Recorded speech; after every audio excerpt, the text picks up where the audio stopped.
वतन की तुमसे है हिम्मत, वतन की तुमसे है इज्जत, वतन की तुमसे है इंसान के हम रखवाले।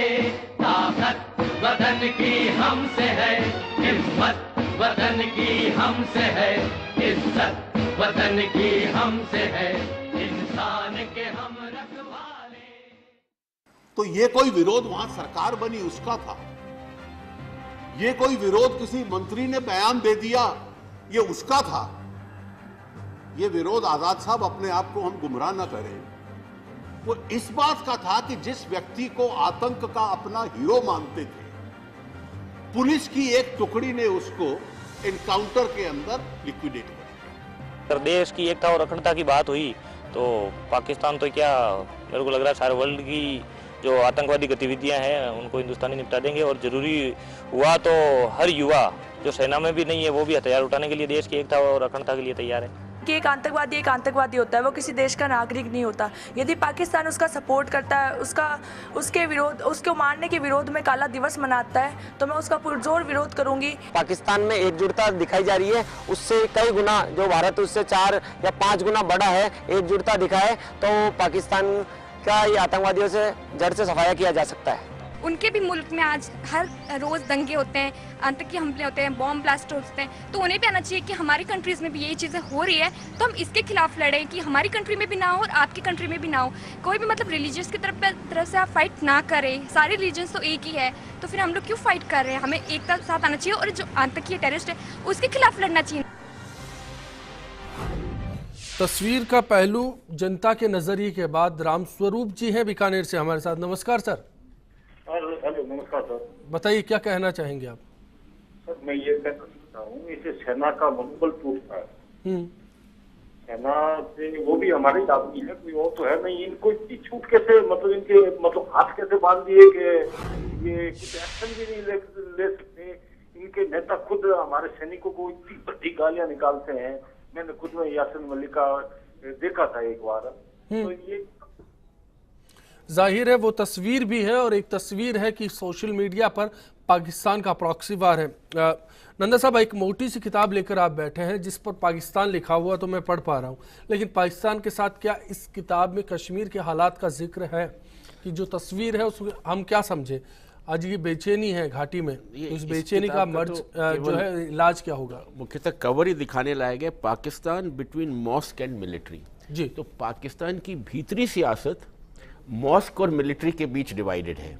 ये मेन स्टेक होल्डर्स बन चुके हैं। मॉस्क का माने रूढ़िवाद इस्लामपंथी और military is the key stakeholder rather than the civilian leadership. और ये जो कश्मीर में हो रहा है ये मॉस्क और मिलिट्री की डोमिनेंस का ही एक्सटेंशन चले आ रहा है। उनकी जो कश्मीर पॉलिसी है उसमें भी मिलिट्री का रोल इंपॉर्टेंट है और जो धर्मांधता वहाँ बढ़ चुकी है वो भी कश्मीर की तरफ डायरेक्ट होती है, क्योंकि ये उनके लिए unfinished agenda of the partition है जी। और जब तक इसको पूरा नहीं करते उनको लगता है कि वो चैन से नहीं बैठ पाएंगे। लेकिन इसके विरोध में दूसरी बात जो कश्मीर जो है, कश्मीर धर्मांध इस्लाम नहीं रहा है। कश्मीर में सूफी इस्लाम का जोर रहा है, ललदेद रही हैं। संत नूरुद्दीन जिनको कहते हैं उनका दूसरा नाम नुंद ऋषि है चरारे शरीफ में। और मज़ेदार बात है कि चरारे शरीफ में जो दरगाह है जो उसको किसने अटैक किया था? उसको इस्लामिक मिलिटेंट्स ने अटैक किया था जो पाकिस्तान समर्थक थे और उन्होंने जला दिया था। तो कश्मीर की मूल विरासत को भी खत्म करना पाकिस्तान के हित में है, जिसके ऊपर बराबर वो चोट कर रहे हैं। तो ये जो कैंपेन हो रही है, मदरसों को पैसे आ रहे हैं, जो वहाबी इस्लाम की बात चल रही है, आज की तारीख में यदि ग्राउंड रिपोर्ट आप देखें, जो कश्मीर के पत्रकार हैं वो भी बंदूक के साए में जी रहे हैं और उनके ऊपर पत्रकारों के ऊपर बंदूक का साया फौज का नहीं है, सुरक्षा बलों का नहीं है। वो डरते हैं आतंकवादियों से, क्योंकि आतंकवादी तो अनअकाउंटेबल है। और कश्मीर के नेता भी हैं, चाहे वो गुलाम नबी आज़ाद जैसे नेता रहे हों, चाहे मुफ्ती जैसे रहे हों, चाहे कोई अन्य रहे हों, वो भी कश्मीर में जब सिक्योरिटी के चलते हैं तो उनको ये नहीं है कि सेना उनको टारगेट कर देगी, उनको कोई भी आतंकवादी आके टारगेट कर सकता है। गिलानी वगैरह भी अपनी सिक्योरिटी लेके चलते हैं। और रही बात सोशल मीडिया की, तो सोशल मीडिया में जहर धीरे धीरे से फैलते आ रहा है। सेना या सुरक्षा बल कोई इस तरह की यूनिट क्रिएट करें, वो मुझे समझ में नहीं आता कैसे कर पाएंगे। इसकी जिम्मेदारी देश के बुद्धिजीवियों पर है, सामाजिक संगठनों पर है और राजनीतिक संगठनों पर भी है कि कश्मीर के ऊपर जो भी बयान दे बहुत ही जिम्मेदाराना तरीके से दे। ये एक पहलू है। भगवान सिंह जी, एक सवाल आर्मी के मन का भी है। हम देखते हैं तस्वीरों में जिस तरह से पथराव होता है, जिस तरह से पीछे हाथ रखकर खड़े रहना पड़ता है, निश्चित तौर पर सेना की जो तालीम होती है उससे अलग उनको वहां पेश आना पड़ता है। ऐसी परिस्थितियों में जो रणनीति है, कहीं लगता है कि राजनीति भी हो रही।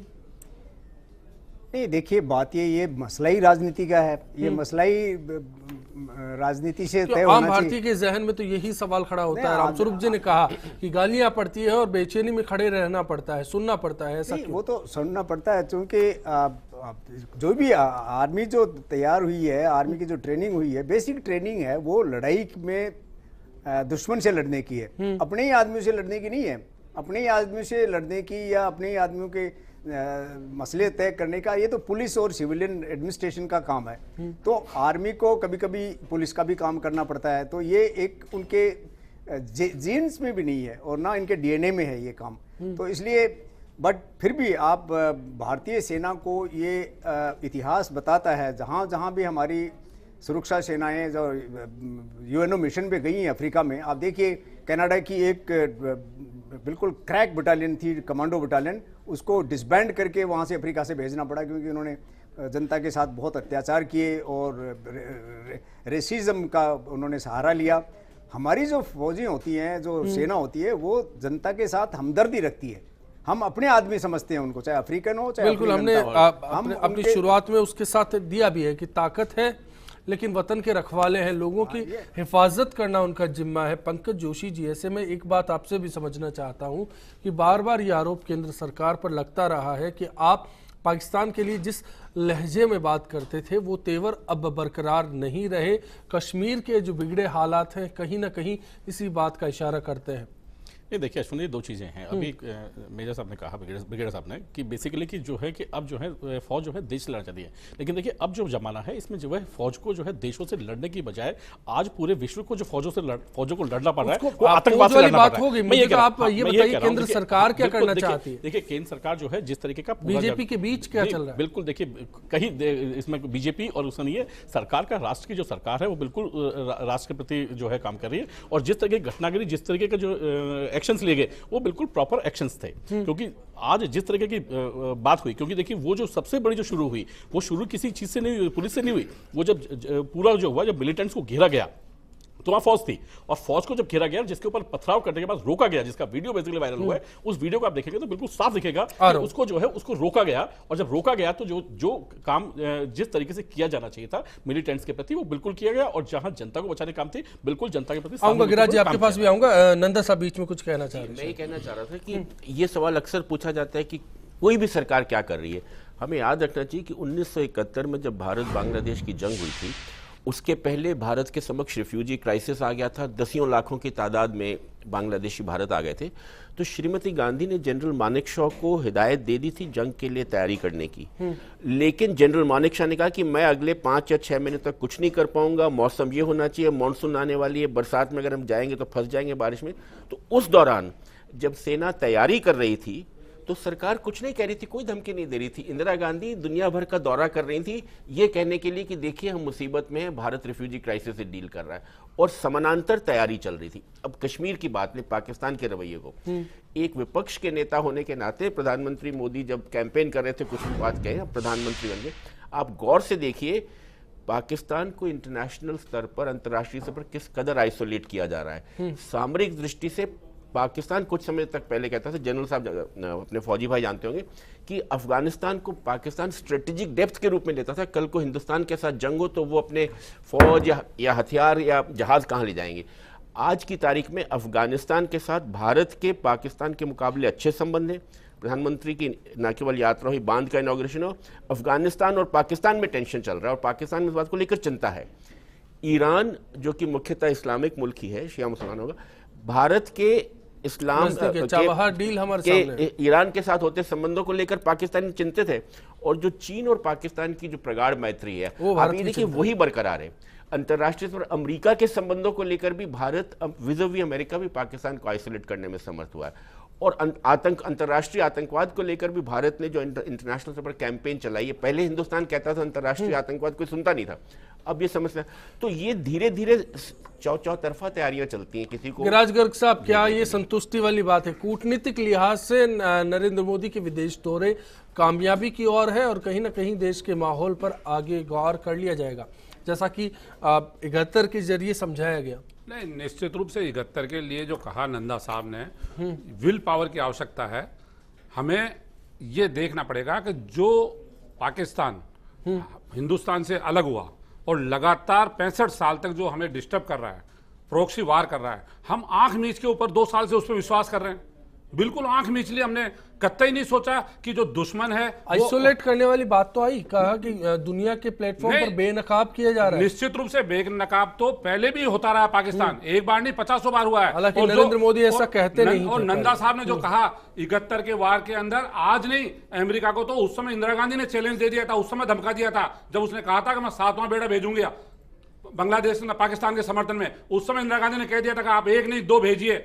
उस समय भी ना अमेरिका को चेतावनी दी थी और धमकाया था। ऐसा नहीं है, भारत अपने आप में मजबूत रहा है। इसलिए क्या है कि सबसे बड़ी बात यह है, हमारी आंतरिक कमजोरी है कि आज हम सरकार में बैठे हुए अहंकार में डूबे हुए हैं। हम विपक्ष से बात ही नहीं करना चाहते, हम देश के आंतरिक हालात पर चर्चा ही नहीं करना चाहते, हम यही तय नहीं करना चाहते कि हम क्या करना चाहते हैं। सुनिए आप नंदा साहब, पठानकोट के मामले में एनआईए को जो परमिशन दी गई, उसके अंदर कहीं पार्लियामेंट के अंदर विपक्षी दलों को बुला के बात नहीं की गई, एक तरफा फैसला कर दिया। यही इस चैनल देश के भीतर सहमति नहीं है और बाहर की सहमति का ऐसे में क्या करेंगे, देश भरोसे में नहीं है। मैं ब्रेक लूंगा। नंदा साहब, आप ही की बात से छोटी सी बात कहना चाह रहा था कि कई बार जब किसी पक्ष से बड़े तीखे हमले होते हैं, जैसे पाकिस्तान से हो रहे हैं, इस बात को बढ़ाने की दिशा में चीन ने भी अचानक हस्तक्षेप कर लिया, जबकि अब तक चीन कश्मीर पर चुप रहता था। 2 बातें हो सकती हैं, एक, हिंदुस्तान कमजोर हो रहा है इन लोगों के सख्त बयानों से, दूसरा इनकी बौखलाहट भी हो सकती है।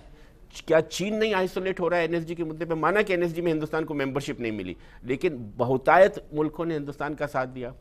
पाकिस्तान क्या आइसोलेट नहीं हो रहा? तो कभी कभी जिस विपक्षी या आक्रामक लॉ को देखकर आप डरते हैं कि आ गए, हो सकता है वो उन दिनों की आखिरी लॉ भी हो, कौन जाने। चलिए, मैं ब्रेक लूंगा और फिर समझना चाहेंगे कि इसका रास्ता क्या है। सबके लिए फाइनल कमेंट के साथ। कश्मीर में आतंकवादियों को पनाह दे रखी है, तो ये बिल्कुल सरासर गलत है। कश्मीर में जो जिहाद फैलाया जा रहा है, इसका पुरजोर विरोध करना चाहिए। और ये भारत सरकार भी ये जो इतना धूलमूल रवैया जो अपना रखा है, जब ये पहले बोलते थे कि पाकिस्तान, जब पहले कांग्रेस की सरकार थी और जब ये बोला जाता था कि पाकिस्तान मनमानी कर रहा है, ये सब, अब तो हमारे प्रधानमंत्री जी पाकिस्तान भी हुआ है, तो भी ये सारी चीज़ें हो रही है, ये सरासर गलत है। जो भी ब्लैक डे बना रहा है केवल ये सोशल मीडिया को प्रभावित करने के लिए बना रहा है, बाकी पाकिस्तान पूरा समर्थन देता है आतंकवादियों को। जो जम्मू कश्मीर में घटना हुई थी, ये भी पाकिस्तान का एक मोहरा था। ताकत वतन की तुमसे है, हिम्मत वतन की तुमसे है, इज्जत वतन की तुमसे है, इंसान के हम रखवाले। ताकत वतन की हमसे है, हिम्मत वतन की हमसे है, इज्जत वतन की हमसे है, इंसान के हम रखवाले।